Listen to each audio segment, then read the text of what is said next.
Hello and welcome back to Casual Gastronomy, where this week we're going to make an old recipe that we've made before. We even filmed an episode for it, but you won't find that recipe on our YouTube channel because it never aired.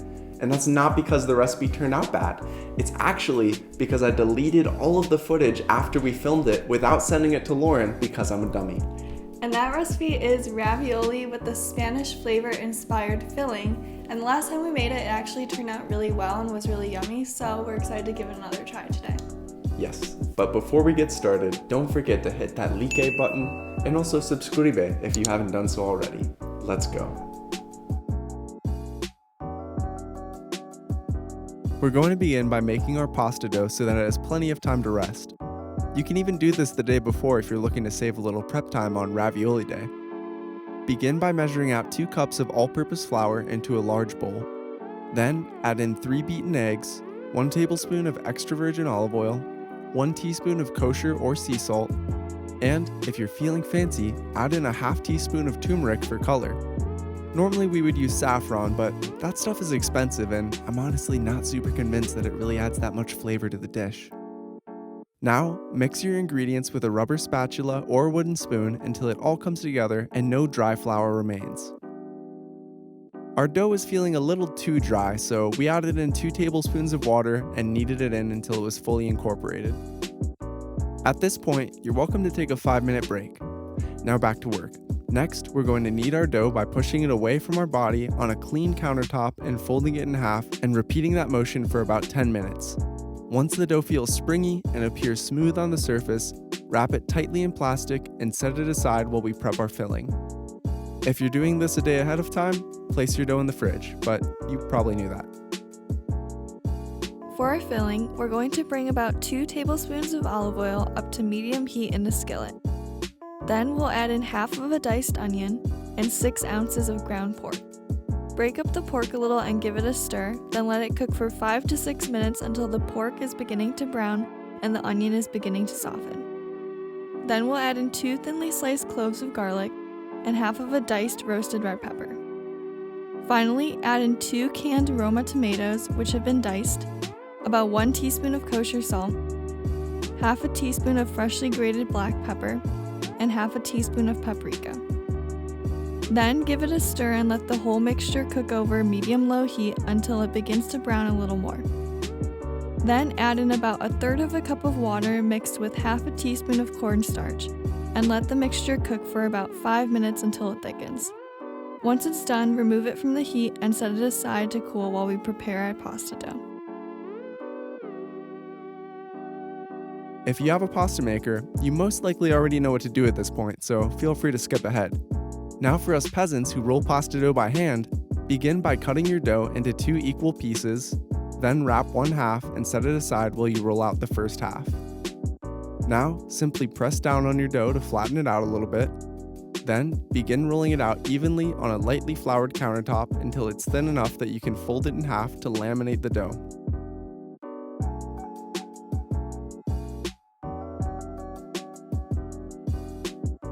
If your dough is springing back a lot and you're finding it really difficult to roll it out, just let it rest for 5 or 10 minutes, then go back at it.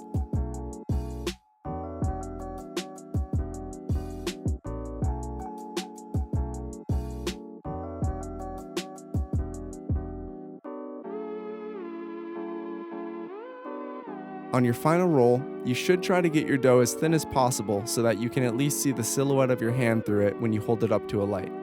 To shape our ravioli, we use this technique we saw on Pasta Social Club's Instagram, where you cut your dough into roughly 3.5-inch diameter circles, spoon in your filling,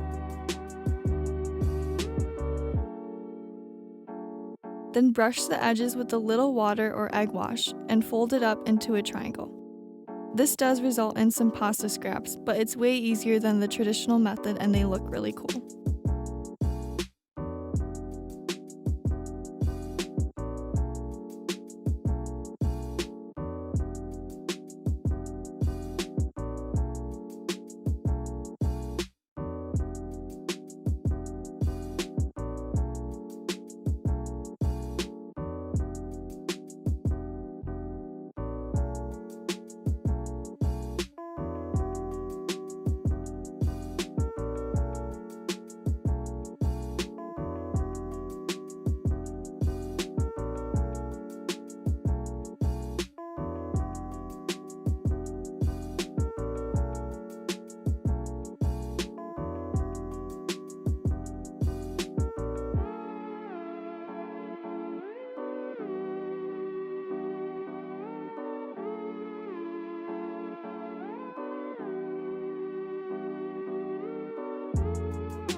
Now, simply bring a pot of salted water up to a boil with a skillet warming up over medium heat beside it.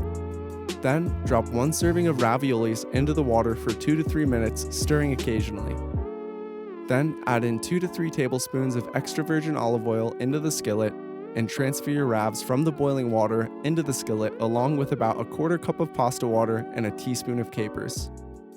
Our pan was a little bit too hot, so it sizzled quite a bit, but don't worry, yours shouldn't be this dramatic. Stir them gently until the olive oil clings to them and the capers begin to break down.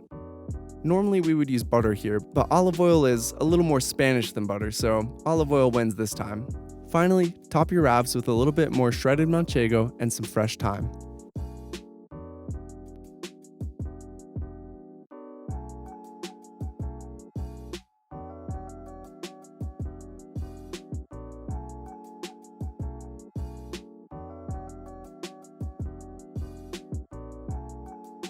Okay, so we have finished making our Spanish-inspired raviolis, and it took us nowhere near as long as last time. Yeah, for sure. At least from my memory. I feel like last I time agree. we were slaving away for like 8 hours. Mostly because of the pasta dough. We made a smaller batch of dough than normal, and we made it a little bit more supple than last time, so it was a little easier to roll out. Yeah.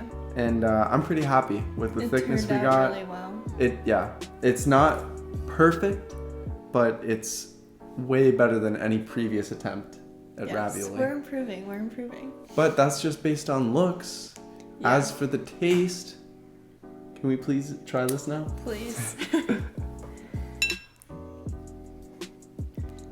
Should I try and eat this in one bite? No. Oh, yeah. I put this near my mouth and my mouth just started watering. Alright, cheers.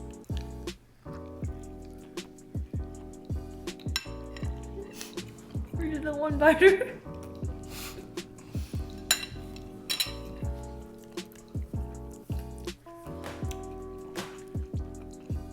Those flavors are so good. Guys, I'm sorry my mouth is full. It's actually good. It's really good. Really good. I love how al dente the ravioli is. Didn't overcook it. I was afraid it was going to be overcooked, but Yeah, me too. But it's not at all. I think it's because the dough is a little bit thicker than a normal ravioli, just because we couldn't get it thin Yeah. enough. I But don't mind that. it's not like, it doesn't taste amateur. Yeah. Feels intentional. I gotta say, nothing about this really screams like Spanish, but also I feel like I have to whisper because my dad is in the other room. Spanish food isn't that distinct. The flavors are not that unique. It just tastes like any other Mediterranean food. It's just the ingredients. We need to Better. block my dad from watching this episode. Spanish food is delicious, but I mean, this is really just the basic aromatic, peppers, onions, garlic, and then you've got the pork. I think in the future, what I want to do, and I was telling Lauren about this earlier, I had a vision for a ravioli stuffed with paella, basically. It would be like the crispy saffron rice Yeah. with maybe like mussels or something inside a ravioli. I don't know. So that may be coming soon. Let us know in the comments if that sounds like something you'd be interested in. Yeah. But these just taste like really delicious, meaty. There's a little sweetness. Yeah, a little bit. Why are they sweet? I don't know. Onions? I don't know. Maybe, yeah. And then you've got that light olive oil sauce. That is something that sets this apart from a normal Yeah. ravioli. It's not a tomato sauce. It's not a butter sauce. It's a nice, light, slightly bitter olive oil sauce, which is Yeah. good. I'm glad we went with the simple sauce though, because I feel like it would be overpowered if we tried to do something else. Definitely. It also would take longer to make, which Yeah. not down for. We're not trying to cut corners, but we don't want to make it hard on ourselves. Look, it's nice and sunny out here for the first time in like 6 months. So Yeah. I want to go outside. I'm not going to be filming here until 6 o'clock at night. The hustle does stop eventually. It does.